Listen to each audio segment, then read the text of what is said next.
Good morning. ஒரு முக்கியமான news article. Why India suddenly needs sugar imports? Is ethanol to blame? News article நம்ம பார்க்கணும். என்ன difference, என்ன விஷயம் அப்படின்னு கேட்டா, சக்கரை விலை ஏறி இருக்கு. Sugar it is an essential commodity. கரெக்டா? இட் இஸ் அன் எசென்சியல், மிக முக்கியமான ஒரு நுகர்வு பொருள். அதோட விலை என்ன இருக்கு அப்புறம் அதிகரிச்சிருக்கு. சுகர் எங்கிறது நமக்கு கிடைக்குது? சுகர் கேன்ல கிடைக்குது. நம்ம ரீசெண்டா பார்த்துருப்போம். சுகர் கேனுங்கிறது வந்து பாத்தீங்கன்னா it is a high water consuming crop. Water consuming, அதாவது சக்கரை வளரணும்னா நிறைய தண்ணி தேவை. என்ன வேணும்? சக்கரை வளரணும்னா நிறைய தண்ணி தேவை. நிறைய தண்ணி குடிக்கும் அது சக்கரை, சுகர் கேன். இப்போ சுகர் கேனை பொறுத்த வரைக்கும் இந்தியா வந்து one of the largest producer. இந்தியாவோட சர்க்கரை என்ன ஆகுது? அதிகமாக உணவு சர்க்கரையை உற்பத்தி செய்யக்கூடிய ஒரு நாடு. இன்னும் குறிப்பா சொல்ல போனா உத்தரப்பிரதேஷ் நிறைய சர்க்கரை உற்பத்தி பண்றாங்க. அதே போல உலகத்துல வந்து உலகத்தின் சர்க்கரை கிண்ணம்னு யார் சொல்லுவாங்கன்னா கியூபாவை சொல்லுவாங்க. கியூபாங்கிற நாடு நிறைய சர்க்கரை உற்பத்தி பண்ணுது. சர்க்கரை உற்பத்தி பண்ணா அது கிண்ணம்னு சொல்லுவாங்க. சுகர் பவுல், சர்க்கரை கிண்ணம் அப்படின்னு சொல்லுவாங்க.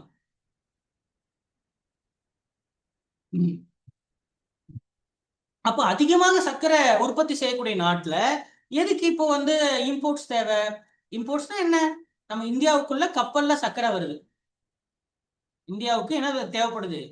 உற்பத்தி செய்யற சர்க்கரை பத்தல. நம்ம செஞ்ச சர்க்கரையை நம்ம பயன்படுத்திட்டோம். சரியா? என்ன ஆகுது? சப்ளை வந்து இல்ல, டிமாண்ட் அதிகமாகுது. எப்பயுமே ஒரு பொருளோட விலை எப்ப ஏறும்? அதோட டிமாண்ட் அதிகமாச்சுன்னா ஏறும். அப்படி இல்லைன்னா சப்ளை குறைஞ்சாலும் ஏறும். சப்ளை கம்மியாச்சுனாலும் ஏறும். 50 கிலோ தேவை, ஆனா 20 கிலோ தான் இருக்கு அப்படின்னா என்ன ஆகும்? விலை ஏறி. கரெக்டா? இல்ல 50 கிலோ இருக்கு, நாளைக்கு இன்னும் எக்ஸ்ட்ரா ஒரு 20 கிலோ தேவை அப்படின்னு வந்தாலும் விலை ஏறிடும். நல்லா சொல்றேன், நல்லா புரிஞ்சுக்கோ. எப்பயும் வர்றது 50 கிலோ தக்காளி, புரியுதா? எப்பயுமே வர்றது சந்தைக்கு வர்றது 50 கிலோ தக்காளி. ஆனா இன்னைக்கு வந்து 30 கிலோ தான் வந்திருக்கு அப்படின்னா அப்ப என்ன ஆகுது? சப்ளை குறைஞ்சிருக்கு. அப்ப சப்ளை கம்மியா இருக்குன்னா ஆட்டோமேட்டிக்கா இப்ப என்னது? ஆல்ரெடி எப்பயுமே தேவைப்படுற தக்காளி விட இப்ப கொஞ்சம் கம்மியா இருக்குன்னா அப்ப என்ன ஆகும்? தக்காளியோட விலை அதிகமாயிடும். 40 ரூபான்னு போயிட்டு இருக்கிற தக்காளி 60 ரூபான்னு விற்கும். ஏன்? சப்ளை கம்மியா இருக்கு. என்ன இருக்கு? சப்ளை கம்மியா இருக்கு. அதுவே எப்பயும் வர்றது 50 கிலோ தான். எப்பயும் வர்றது 50 கிலோ தான். ஆனா இன்னைக்கு வந்து முகூர்த்த நாள். கல்யாண நாள். அதனால என்ன பண்ணுவாங்க? கல்யாணத்துல பிரியாணி கிரியாணி ஆக்குறதுக்கு என்ன தேவைப்படும்? அதிகமா தக்காளி தேவைப்படும், தக்காளி வெங்காயம் தேவைப்படும் சொல்லிட்டு ஃபியூச்சர் ப்ரிடிக்ஷன், நாளைக்கு கண்டிப்பா தக்காளி அதிகமா தான் தேவைப்படும் அப்படின்னு நினைக்கும் போது அப்பயும் என்ன ஆகும்? ஆட்டோமேட்டிக்கா 50 கிலோடைய இப்ப 50 கிலோ இருக்கு. ஆனா இப்ப என்ன ஆகும்? இப்பயும் 40 கிலோங்கிற தக்காளி 60 ரூபான்னு விற்கும். அப்போ ரெண்டு சினாரியோல என்ன பண்ணலாம்? டிமாண்ட் இன்க்ரீஸ் ஆனாலும் விலை அதிகமாகும், சப்ளை குறைஞ்சாலும் விலை அதிகமாகும். அப்போ இதுல என்ன நடந்திருக்கீங்க அப்படின்றத பார்க்கணும். என்ன இருக்கு? சப்ளை கம்மியா இருக்கா இல்ல டிமாண்ட் இன்க்ரீஸ் ஆயிருக்கா? ஏன்னா இந்த ரெண்டு சூழ்நிலை தான் என்ன இருக்கணும்? கண்டிப்பா விலைவாசி வந்து சர்க்கரையோட விலை அதிகமா இருக்கணும். அதே போல சர்க்கரை என்ன பண்ணிருக்காங்க இந்திய அரசாங்கம்? உலகத்துடைய பிக்கஸ்ட் சுகர் கன்சியூமர். நம்ம சுகரை அதிகமா உற்பத்தியும் செய்யறோம், அதிகமா நுகர்வும் செய்யறோம். ஆமா தானே? 160 கோடி மக்கள் இருக்காங்கல்ல. எல்லாரும் டீ சாப்பிடுறீங்க. எல்லாத்துக்கும் டீல எத்தனை ஸ்பூன் சக்கரை போடுறீங்க? 2 ஸ்பூன் போடுறீங்க. டெய்லி காலையில 2 ஸ்பூன், சாயந்தரம் 2 ஸ்பூன் போயிட்டு இருக்குன்னா யோசிச்சு பாரு. அப்ப எவ்வளவு? நம்மளதான் மிகப்பெரிய கன்சியூமர். நம்ம தான் அதிகமா கன்சியூமும் பண்றோம், நம்ம அதிகமா என்ன பண்றோம்? ப்ரொடியூஸும் பண்றோம். சரியா? ஆனா கடந்த 10 ஆண்டுகள்ல நம்ம இறக்குமதியே செய்யல. நம்ம உற்பத்தி செய்யறது நமக்கே போதும்னு இருந்துட்டோம். இவ்வளவு வருஷமா இல்லாம, சரியா? இவ்வளவு வருஷமா இல்லாம இப்ப என்ன பண்ணிருக்காங்க? 10 லட்சம் டன் சர்க்கரைய இறக்குமதி பண்ணிருக்காங்க. எவ்வளோ? 10 லட்சம் டன் சர்க்கரையை இறக்குமதி செய்யறதுக்கு மத்திய அரசாங்கம் அனுமதி வழங்கியிருக்கு. அப்ப இவ்வளவு வருஷமா இப்ப திடீர்னு மட்டும் என்ன டீல எக்ஸ்ட்ரா ஒரு 3 ஸ்பூன் சர்க்கரையை போட்டு சாப்பிடறதுனால அதிகமாயிருச்சா? இல்ல. அப்ப எப்பயும் சாப்பிடறவங்க இருக்கதான் செய்யறாங்க. அப்ப திடீர்னு ஏன் கவர்மெண்ட் வந்து இம்போர்ட்ஸ் பண்றதுக்கு வந்து அனுமதி வழங்குது. அதுவும் டியூட்டி ஃப்ரீ இம்போர்ட். அது என்ன டியூட்டி ஃப்ரீ இம்போர்ட் அப்படின்னா, இறக்குமதி செய்யறதுக்கு என்ன கிடையாது. இப்போ ஒரு பொருள் இந்தியாவுக்குள்ள வருதுன்னா, இப்போ ஒரு பொருள் இந்தியாவுக்குள்ள இம்போர்ட் பண்றீங்கன்னா, அதுக்கு கவர்மெண்ட் என்ன பண்ணும்? கவர்மெண்ட் வந்து ஒரு வரியை போடும்.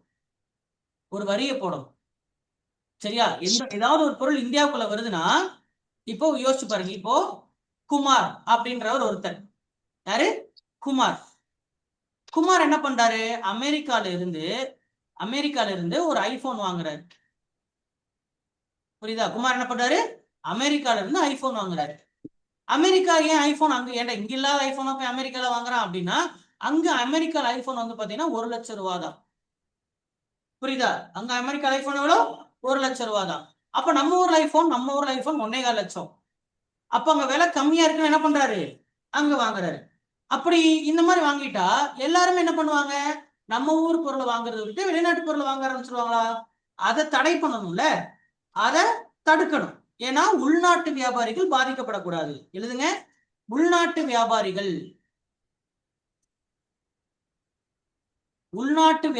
உள்நாட்டு சந்தை பாதிக்கப்படக்கூடாதுங்கிறதுக்காக அரசாங்கம் என்ன பண்ணுது? தலையிடுது, இன்டர்வின் பண்ணுது. தலையிட்டு என்ன பண்ணும்னா, நீங்க இறக்குமதி பண்ற பொருளுக்கு என்ன விதிச்சிரும்? வரி விதிக்கும். ஏன்னா ஏர்போர்ட் வழியாவோ துறைமுக வழியாவோ தான் அந்த பொருள் வரும். அப்படி வந்துச்சுன்னா என்ன பண்ணுவாங்க? கவர்மெண்ட் தானே ஏர்போர்ட்டையும் துறைமுகத்தையும் கட்டுப்படுத்துது. அப்ப அந்த பொருள் என்ன பண்றாங்க? நீங்களே பார்த்துருப்பீங்க, ஸ்கேன் பண்ணி தான் அனுப்புவோம் உள்ள. நீங்க பாட்டு உங்க இஷ்டத்துக்கு எடுத்துட்டு இஷ்டத்துக்கு போயிட்டு வர முடியாது. எல்லாமே ஸ்கேன் பண்ணுவான். அருணாக்குடியை கூட கழட்டி வைக்க சொல்லுவான். சரியா? ஆமாவா இல்லையா? செயின் கீனு வாட்ச் ஷூ எல்லாத்தையும் கழட்டி தான் என்ன பண்ண சொல்லுவான்? செக் பண்ண சொல்லுவான். அப்ப என்ன பண்ண? செக் பண்ணிட்டு எதுக்கு அது கொண்டாந்துருக்கு இந்த பொருள்? அப்ப என்ன பண்ண? இதுக்கு டாக்ஸ் கட்டணும். என்ன வரும்? Import tax, import duty. இங்க மட்டும் நம்ம வரிய டாக்ஸ்னு சொல்லாம என்ன சொல்றோம்? டியூட்டின்னு சொல்றோம். அப்ப டியூட்டினாலும் டாக்ஸ் தான், வேற ஒண்ணும் கிடையாது. அப்போ அதுக்கு டியூட்டி போடும். மத்த நேரத்துல சக்கரை வாங்கினா அதுக்கு வந்து டாக்ஸ் வரும். ஆனா இப்ப கவர்மெண்ட் என்ன சொல்லிருச்சு? சரி, நமக்கு சக்கரை தேவைப்படுது, அதனால என்ன பண்ணலாம்? டாக்ஸ் இல்லாம சர்க்கரையை வாங்குன்னு சொல்றோம். அப்படின்னா என்ன அர்த்தம்? சலுகை. நீ வாங்கிக்கோ, வெளிநாட்டுல இருந்து வாங்கிக்கோ. சரியா? நான் என்ன பண்ண மாட்டேன்? வரி போட மாட்டேன், வாங்கிக்கோ, பிரச்சனை இல்லை அப்படின்னு சொல்லுது. ஏன்னா டாக்ஸோட வாங்கினா இன்னும் சக்கரை விலை அதிகமாகுமா இன்னும் குறையுமா?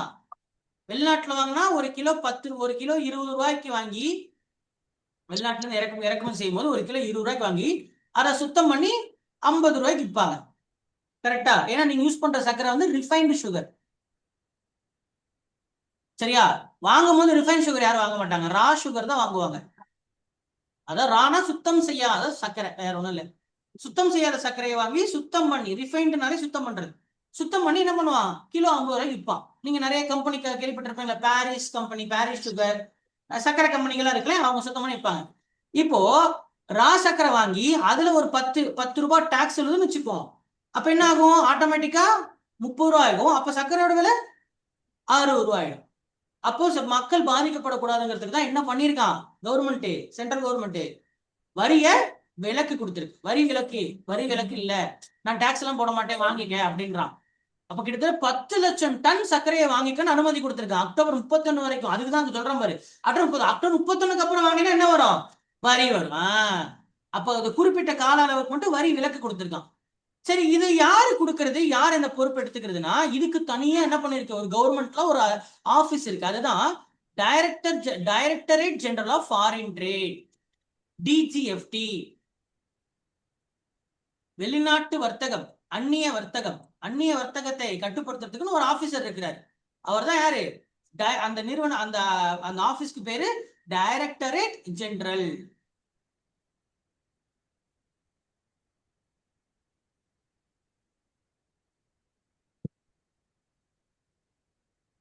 அப்ப இவங்க தான் என்ன பண்றாங்க?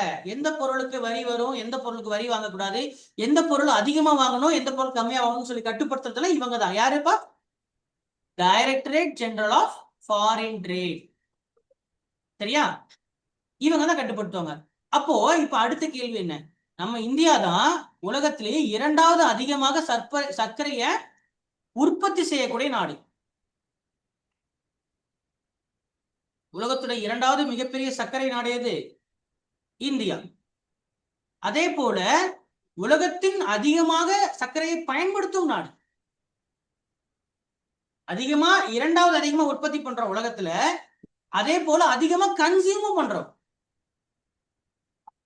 பல லட்சம் டன் உற்பத்தியும் பண்றோம், பல லட்சம் டன் சாப்பிடவும் செஞ்சிடறோம். கன்சியூமரும் நாமளே, ப்ரொடியூசரும் நம்மளே. ஆனா அப்படி இருக்கும்போது 10 வருஷமா நீங்க டாக்ஸ் எல்லாம் விலக்கு வாங்கலையே, சரியா? 10 வருஷம் வாங்கல. ஏன்னா இப்ப யோசிச்சு பாருங்க, இப்ப இதுக்கு முன்னாடி ஒரு சர்க்கரை வியாபாரி வெளிநாட்டுல இறக்குமதி பண்ணியிருந்தானா அவனோட சர்க்கரைய என்ன பண்ண முடியாது, கிலோ 40 ரூபாய்க்கு வித்திருக்க முடியாது. நம்ம நாட்டுல உற்பத்தி செய்யறோம்னால மட்டும்தான் என்ன பண்ண முடியும், கிலோ 40 ரூபாய்க்கு விற்க முடியும். ஏன்னா வெளிநாட்டுல இறக்குமதி பண்ணா அதுக்கு என்ன வந்துடும், டாக்ஸ் டியூட்டி வந்துடும். அப்ப ஆட்டோமேட்டிக்கா 50 ரூபான்னு ஆயிடும். அதனால வெளிநாட்டுல சர்க்கரையை இறக்குமதி பண்றவங்களுக்கு லாபத்தோட விற்க முடியாது. அப்ப ஆட்டோமேட்டிக்கா கவர்மெண்ட் என்ன பண்ணிருக்கு, நம்மளுடைய உள்நாட்டு சந்தை, உள்நாட்டு வியாபாரிகளை பாதுகாத்துருக்கு. என்ன சொன்னேன், எதுக்கு வரி, ஏன் வரி போடுறாங்க, உள்நாட்டு வியாபாரிகளை, உள்நாட்டு சந்தையை பாதுகாக்கிறதுக்காக அரசாங்கம் தலையிடுது, சரியா? ஆனா இப்படி பண்ணியும் சரி, அதை இறக்குமதி பண்ணிருக்காங்கல்ல, டாக்ஸ் தான் விலைக்கு கொடுத்துட்டாங்கல்ல, அப்புறம் ஏன்டா இன்னும் வேலை அதிகமாச்சு, கிலோ 60 ரூபாய்க்கு போயிடுச்சு, இன்னும் அதிகமாறதுக்கு வாய்ப்பு இருக்குன்னு சொல்றாங்க, 80 ரூபாய் போகுன்றாங்க. அதுக்கு யார பிளேம் பண்றாங்கன்னா, இப்ப ரீசெண்டா இதுக்கு முன்னாடி சர்க்கரை எதுக்கு பயன்படுத்துச்சு, இதுக்கு முன்னாடி சர்க்கரை எதுக்கு பயன்படுத்துச்சு,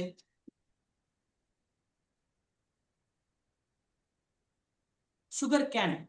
இதுக்கு முன்னாடி கரும்பு எதுக்கு பயன்படுத்துச்சு, சர்க்கரை எடுக்க, கரெக்டா?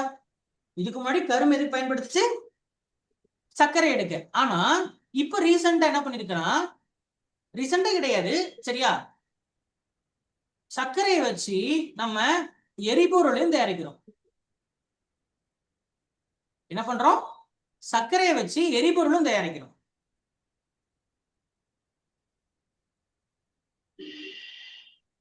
ஏன்னா சர்க்கரையில இருந்து என்ன கிடைக்கும், சர்க்கரையில இருந்து என்ன கிடைக்கும் அப்படின்னு கேட்டா, சர்க்கரையில மொலாசஸ், அந்த சர்க்கரையை சுத்தம் பண்ணக்கூடிய ப்ராசஸ்ல மொலாசஸ்னு ஒரு பொருள் கிடைக்கும். மொலாசஸ், சரியா? சர்க்கரை உற்பத்தி செய்யும் போது அது எல்லாத்தையும் சர்க்கரை அந்த ஜூஸ் மாதிரி புழிஞ்சு எடுத்துரும், சரியா? அந்த ஜூஸ் போயிடும். அந்த ஜூஸை வந்து சூடு பண்ணா சர்க்கரை வந்துடும். ஆனா அந்த சர்க்கரை இருக்கு பாத்தீங்களா, சர்க்கரை அந்த மிச்சம், அதோட பை ப்ராடக்ட், அதுதான் என்ன வரும், ஒரு திக்கான சிறப்பு உருவாக்கும். இப்படி இருக்கும் பாக்க, சரியா? இதைத்தான் என்ன சொல்லுவாங்க, மொலாசஸ் சொல்லுவாங்க. இந்த மொலாசஸ் இருக்குல்லே, இந்த மொலாசஸ வச்சு நம்ம என்ன தயாரிக்கலாம்னா, இதுல இருந்து என்ன வரும் கேட்டா, எத்தனால்னு ஒரு பொருள் கிரியேட் ஆகும். எத்தனால், சுகர் கேன் உற்பத்தியில கரும்புல இருந்து எத்தனாலுங்கிற ஒரு சர்க்கரை எடுக்கிறோம். சர்க்கரை எடுக்கிறது போக வேற என்ன எடுக்கலாம், எத்தனால் கிரியேட் பண்ணலாம். எத்தனால் OL வந்தாலே அது மது, C2H5OH, இதுதான் எத்தனால். எத்தனால் தான் குடிக்கிறாங்க, மதுவும் உற்பத்தி பண்ணலாம். சர்க்கரை வந்து என்ன எடுக்கலாம், ஆல்கஹால் எடுக்கலாம், எத்தனால் எடுக்கலாம். அதே ஆல்கஹாலை வந்து எதுக்கு பயன்படுத்தலாம், ஆல்கஹால் ஆன்டிசெப்டிக்கா பயன்படுத்தலாம், கிருமி நாசினியாவும் பயன்படுத்தலாம். இந்த சானிடைசர் எல்லாம் யூஸ் பண்றீங்கல்ல, சானிடைசர்ல என்ன இருக்குன்னு நினைச்சீங்க, ஆல்கஹால் தான். ஆல்கஹால் போட்ட உடனே கிருமி அப்படி செத்து போயிடும். எவ்வளவு பெரிய கிருமியா இருந்தாலும் சரி, பாக்டீரியா, வைரஸ் எதுவா இருந்தாலும் என்ன ஆயிடும், அது மேல ஒரு சொட்டு ஆல்கஹால் போட்டனா என்ன ஆயிடும், உடனே செத்து போயிடும். இவ்வளவு நாளா இதுக்குதான் பயன்படுத்திட்டு இருந்தாங்க, குடிக்கவும் கையை துடைக்கவும், சரியா? ஆனா இப்போ அதை என்ன பண்ணலாம்னா எரிபொருளாவும் பயன்படுத்துறாங்க. நம்ம இப்ப பெட்ரோல் என்ன பண்றோம், பெட்ரோல் வந்து இந்தியாவில கிடையாது, பெட்ரோல் என்ன பண்றோம், இறக்குமதி செய்யறோமா, பெட்ரோல் இறக்குமதி செய்யணும். நம்ம பெட்ரோல் என்ன பண்றாங்கன்னா 100% பெட்ரோல் பயன்படுத்தும் போது, சரி என்ன பண்ணலாம், 100% பெட்ரோல் வேண்டாம், நம்ம ஏன் வெளிநாட்டுல இருந்து பெட்ரோலை இறக்குமதி செய்யணும், நம்ம நாட்டிலேயே என்ன பண்ணலாம், எத்தனால் இருக்குல்ல, சர்க்கரைல இருந்து கிடைக்குதுல்ல, அப்ப சர்க்கரையில பயன்படுத்தக்கூடிய எத்தனால அதோட கலப்போம், எது கூட, பெட்ரோலோட கலப்போம்னு சொல்லி பிளான் பண்றாங்க. அப்ப 90% பெட்ரோலு, 10% எத்தனாலு அப்படின்னா, அப்ப அதை என்ன சொல்லுவாங்க, என்ன 10%ங்க, எது 10%ங்க, எத்தனால் 10%. அப்ப இது என்னன்னு சொல்லலாம், E10 அப்படின்னு அழைக்கலாம். E10 அர்த்தம், அந்த பெட்ரோல்ல 10% எத்தனால் கலந்துருக்கானுங்கன்னு அர்த்தம். 10% என்ன கலந்துருக்கான், எத்தனால் அப்படின்னு கலந்துருக்கான்னு அர்த்தம். அப்போ அது வண்டிக்கு பெருசா பாதிப்பு இல்லையா அப்படின்னு கேட்டீங்கன்னா கண்டிப்பா பாதிப்பு தான். ஏன்னா நம்மளுடைய பைக்கையோ காரையோ மேனுஃபேக்சர் பண்றது பெட்ரோலுக்கு தான் என்ன பண்ணிருப்பாங்க, மேனுஃபேக்சர் பண்ணிருப்பாங்க. ஆமாவா இல்லையா? பெட்ரோலுக்கு தான் மேனுஃபேக்சர் பண்ணிருப்பாங்க. ஆனா ரீசெண்ட் இயரா ரொம்ப வருஷம் என்ன பண்ணிட்டு இருக்காங்க, இவன் எத்தனால கலக்குறான், ஆனா அதுக்கும் விலை, பெட்ரோல் விலை குறைச்சானு கேட்டா அதுவும் குறைக்கல. கலப்பட பெட்ரோல், பிளெண்டிங்னா என்னது, கலப்படம். பெட்ரோல்ல 10% எத்தனால கலந்து வித்துக்கிட்டு இருக்கானுங்க. இப்ப கவர்மெண்ட் என்ன பண்ணிருச்சு, 10% வேண்டாம் 20% கலப்போம் அப்படின்னு இப்ப எத்தனால் 20% E20 பெட்ரோல் வந்துருச்சு. கட்டாயமா என்ன பண்ணணும், 20% கலப்படம் செய்யணும் அப்படின்னு சொல்லிட்டான். அப்பயும் பெட்ரோல் விலை குறைஞ்சிச்சா, அப்பயும் கலப்பட பெட்ரோல் விற்கிறானுங்க. ஆனாலும் என்ன ஆகல, பெட்ரோல்ல குறைச்ச பாடு இல்லை. அப்புறம் என்ன அர்த்தம், இப்ப பெட்ரோலுக்கு எத்தனால் அதிகமா தேவைப்படுதா, அதனால ஒருவேளை பெட்ரோலுடைய நுகர்வுக்கு நிறைய சர்க்கரை கரும்பை பயன்படுத்துறதுனால சர்க்கரைக்கு கரும்பு தேவைப்படாம போயிருக்குமோ அப்படின்னு ஒரு சந்தேகம் வருது. புரியுதா? இதுக்கு முன்னாடி கரும்பை சர்க்கரைக்கு தான் பயன்படுத்திட்டு இருந்தோம், சர்க்கரைக்கும் சாராயத்துக்கும் பயன்படுத்திட்டு இருந்தோம். இப்போ சர்க்கரை சாராயம் தாண்டி எரிபொருளுக்கும் பயன்படுத்துறோம்.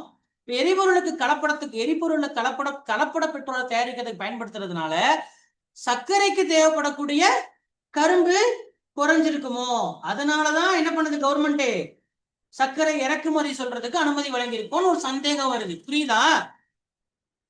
யாருக்கு புரியல இப்ப நான் சொன்னது, யாருக்கு புரியலன்னு நான் கேட்டேன்.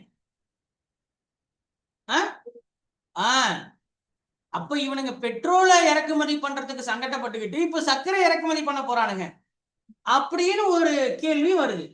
தம்பி எழுதணும், சரியா? எதனால எத்தனால யூஸ் பண்றாங்க அப்படின்னா, பெட்ரோலை டிபெண்ட் பண்ணி இருக்க வேண்டாம். பெட்ரோல் டிபெண்டன்ஸ் குறையுமா? அண்ட் அதுவும் இல்லாம எத்தனாலுங்கிறது ரினியூவபிள், புதுப்பிக்கத்தக்க ஆற்றல்.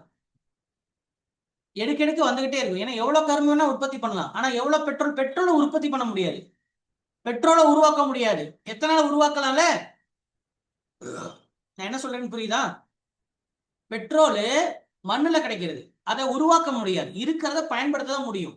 அப்ப அது என்னது, புதுப்பிக்க முடியாது, நான் ரினியூவபிள், அல்ல குறையாம வராது. ஆனா எத்தனால் அப்படி இல்லை, என்ன பண்ணலாம், கரும்ப எவ்வளவு வேணா உற்பத்தி பண்ணலாம், தீர தீர உற்பத்தி செஞ்சுக்கிட்டே இருக்கலாம். அதனால அது ரினியூவபிள், ஆனா வண்டி அடி வாங்கும், பைக் என்ன ஆகும், அனத்தும். சரியா? ஏன்னா நீங்க இப்ப 10 வருஷம் முன்னாடி பைக் வாங்கியிருப்பீங்க, அந்த பைக்கு இப்ப என்ன ஓடாது, கலப்பட பெட்ரோல்ல ஓடுமா? பிளெண்டட் பெட்ரோல்ல என்ன அர்த்தம், கலப்பட பெட்ரோல். அதுவும் இல்லாம இப்போ சக்கரை வியாபாரிக்கு என்ன கிடைக்கும், நிறைய லாபம் கிடைக்குமா? அப்போ ஃபார்மர்ஸுக்கும் ப்ராஃபிட். சரியா? புதுப்பிக்கத்தக்க எரிபொருளை பயன்படுத்துறோம், பெட்ரோலை சார்ந்து இருக்க வேண்டாம் அப்படின்லாம் நல்ல காரியமா சொல்லி 10% பெட்ரோலையும் இப்ப என்ன மாத்திட்டானுங்க, 20% மாத்திட்டானுங்க. புரியுதா? 20% மாத்திட்டாங்க. இப்ப வரக்கூடியது எல்லாமே என்னது, 20% E20 பெட்ரோல். அப்படின்னா என்ன அர்த்தம், 20% எத்தனால கலப்படம் பண்ணிருக்காங்க பெட்ரோல்ல. இதனால வண்டி பாதிக்கப்படுமா அப்படின்னா, புதுசா தயாரிக்கிற வண்டி எல்லாம் ஓடிடும். இப்ப புது பைக் வாங்குறேன்னா அதுல பிரச்சனை இல்லை, ஏன்னா அது E20 பெட்ரோலுக்கு செய்யப்பட்ட இன்ஜினா இருக்கும். பழைய வண்டியா இருந்துச்சு என்ன ஆகும், கண்டிப்பா அதோடைய திறன், செயல்பாடு, பிரச்சனை, மக்கர் எல்லாம் பண்ணும். ஆனா வேற வழி இல்லை, கவர்மெண்ட் மாற சொல்லுது, நம்மளும் மாறிதான் ஆகணும். இப்ப சந்தேகம் அது இல்லை, சந்தேகம் இவங்க பெட்ரோலை இறக்குமதி பண்ண சங்கடப்பட்டுக்கிட்டு, சரியா, இப்ப சர்க்கரை இறக்குமதி பண்ண போயிட்டாங்களோ. இப்ப என்ன ஆயிடும், சர்க்கரை இப்ப 80 ரூபாய் ஆகி போச்சுன்னா அப்ப என்ன பண்றது, அதுவும் அன்றாட பொருள் தானே, பெட்ரோல் எப்படி ஒரு அன்றாட பொருள் மாதிரி சர்க்கரை அன்றாட பொருள் தானே. இப்ப அதோட விலை என்ன ஆயிடும்னு சொல்லி ஒரு பதட்டம் வந்துருச்சு. அதுதான் இப்ப எக்ஸாமுக்கு ரொம்ப முக்கியம். சரியா? அதிகமாக உற்பத்தி செய்யக்கூடிய நாடு, இரண்டாவது மிகப்பெரிய நாடு இந்தியா, அதிகமாக பயன்படுத்தக்கூடிய நாடு. 10 வருஷமா இறக்குமதி பண்ணாத சர்க்கரையை இப்ப இறக்குமதி பண்ணிக்கோ அப்படின்னு சொல்லி கவர்மெண்ட் அனுமதி கொடுத்திருக்கு. இப்ப கேள்வி ஏன் எங்க எழுது, ஒருவேளை இது யார் காரணம், கவர்மெண்ட் அந்த தவறான முடிவுகளை எடுத்துருச்சோ? எந்த முடிவை? எத்தனால கலப்படம் பண்ணலாம், 20% எத்தனால கலப்படம் பண்ணலாம்ங்கிறது தவறான முடிவோ அப்படின்னு சந்தேகம். ஏன்னா எவ்வளவு நாளைக்கு நீங்க வந்து சர்க்கரையை இறக்குமதி பண்ண முடியும்? அக்டோபர் 31 வரைக்கும் சொல்லியிருக்கான். ஆனா இது ஒரு வாட்டி மட்டும் நடந்து முடிஞ்சிருமா, இல்ல இது இப்போதைக்கு வரக்கூடிய சீசனல் பிரச்சனையா?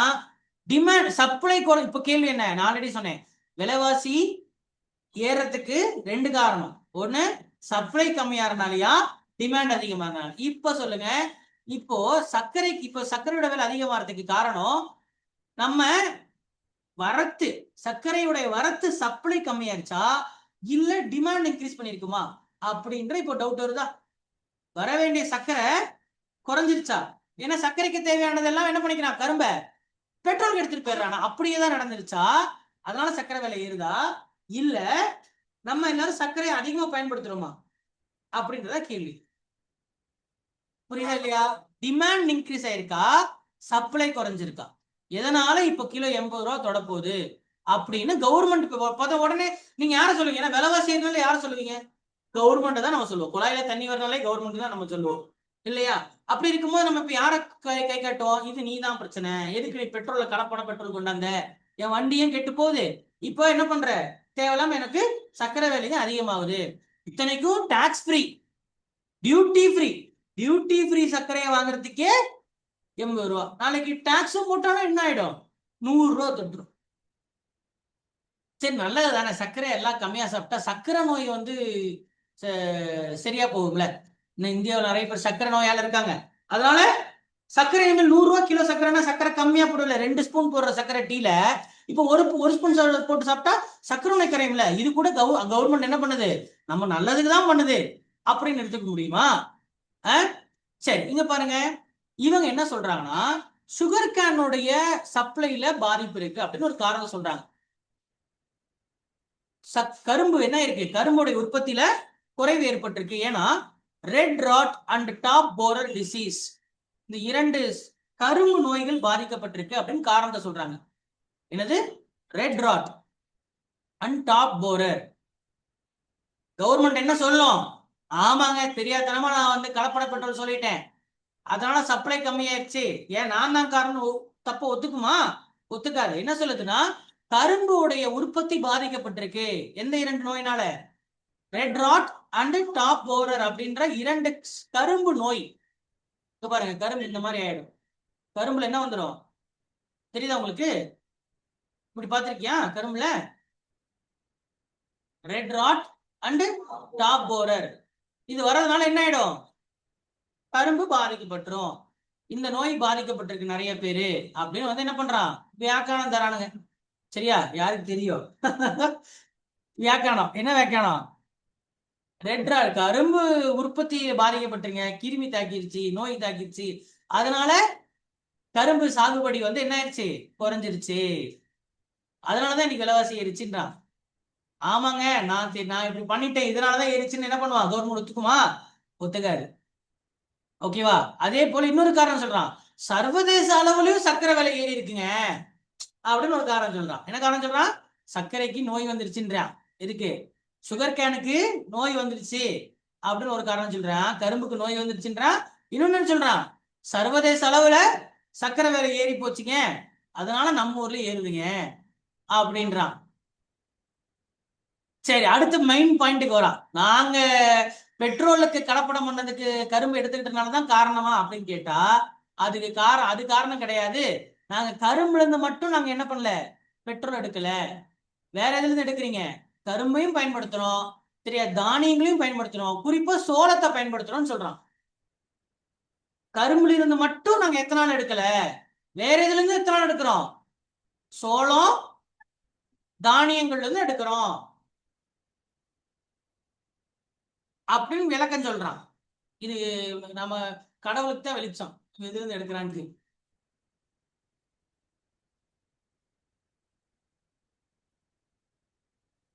ஆனா ப்ரோக்ராம் லான்ச் பண்ணும்போது இது சர்க்கரை வியாபாரிகள் கரும்பு வியாபாரிகளுக்கு நல்லது நான் அப்புறம் சொன்னேன். இல்லப்பா, E20 பெட்ரோல்ல கொடுக்கும் போது அவன் சொன்ன விளக்கம் என்னன்னா கரும்பு உற்பத்தியாளர்களுக்கு விவசாயிகளுக்கு லாபம் சொன்னான்ல, அப்ப ஆனா இப்ப என்ன சொல்றான், இல்ல நாங்க கரும்புல இருந்து எடுக்கல, அதனால இதனால விலை ஏறல அப்படி விளக்கம் சொல்றான். இதெல்லாம் யார் கொடுக்கறது? கவர்மெண்ட் வந்து விளக்கம் தருது. ஆமா நானா தப்பு ஒத்துப்பானா? ஒத்துக்க மாட்டான். இப்பயும் நம்ம ஒரு கருத்து தான் சொல்றோம், இது உண்மையா கூட இருக்கலாம். Maybe it maybe right. Government விளக்கம் சொல்றது என்ன, நாங்க கரும்புல இருந்து மட்டும் எத்தனால் எடுக்கல, சோ தானியம் இப்ப இதுவே கூட ஸ்டேட்மெண்டா வரலாம். எத்தனால் ப்ரொடக்ஷனுக்கு முழுக்க முழுக்க it is only from sugar cane அப்படின்னா தப்பு. மெய்ஸ்ல இருந்து எடுக்கிறாங்க, சோளத்துல இருந்து எடுக்கிறாங்க, தானியங்கள்ல இருந்து எடுக்கிறாங்க. அதுல இருந்து என்ன பண்ணலாம், எத்தனால பிரிச்சு எடுக்க முடியும். விளங்குதா? இன்னொரு விஷயம் என்ன காரணம் சொல்றான்னா, இப்போ டிமாண்ட் இன்க்ரீஸ் ஆயிருக்குங்கன்றான். என்ன டிமாண்ட் இன்க்ரீஸ் ஆயிருக்கான், நம்ம வந்து சர்க்கரையை வந்து நம்ம அதிகமா பயன்படுத்துறோம், திடீர்னு நம்ம என்ன பண்றோமா, சர்க்கரையோட பயன்பாடு அதிகரிச்சிருக்கு. அப்ப இவ்வளவு காரணம் சொல்றான். நாங்க கரும்புல இருந்து மட்டும் சர்க்கரை எடுக்கல, இப்ப நிறைய பேர் சர்க்கரை அதிகமா பயன்படுத்துறாங்க, சர்வதேச அளவுல சர்க்கரை விலை அதிகமாச்சு, கரும்புக்கு நோய் வந்துருச்சு, இதனால நாங்க என்ன பண்ணிட்டோம். ஆமா, ஆக மொத்தத்துல எத்தனால் ப்ரோக்ராமுக்கும் சர்க்கரை விலை ஏறுவதற்கும் காரணம் இல்ல அப்படின்றதான் என்ன சொல்றான், இவ்வளவு நேரம் அவங்க என்ன பண்றாங்க சொல்லிட்டு இருக்காங்க. சரியா? இப்ப நம்ம எக்ஸாமுக்கு தேவையானது என்ன, டிஜிஎஃப்டின்னு என்னன்னு தெரியணும், directorate general of foreign trade. Import டியூட்டினா என்னன்னு தெரியணும். புரியுதா? டிமாண்ட் சப்ளை எப்படி ஒரு பொருளோட விலைவாசி ஏறும்னு தெரியணும். கரும்புல வரக்கூடிய 2 நோயோட பேர் தெரியணும், red rot, top borer disease. சரியா? அதே போல red rot, top borer disease. அதே போல E10 என்ன, E20 பெட்ரோல், E20 E10 அப்படின்னா தெரியணும். E10 அண்ட் E20 இந்த பெட்ரோல் தெரியும். ஓகேவா? சரி, இல்ல டவுட்ஸ் இருந்தா கேளு.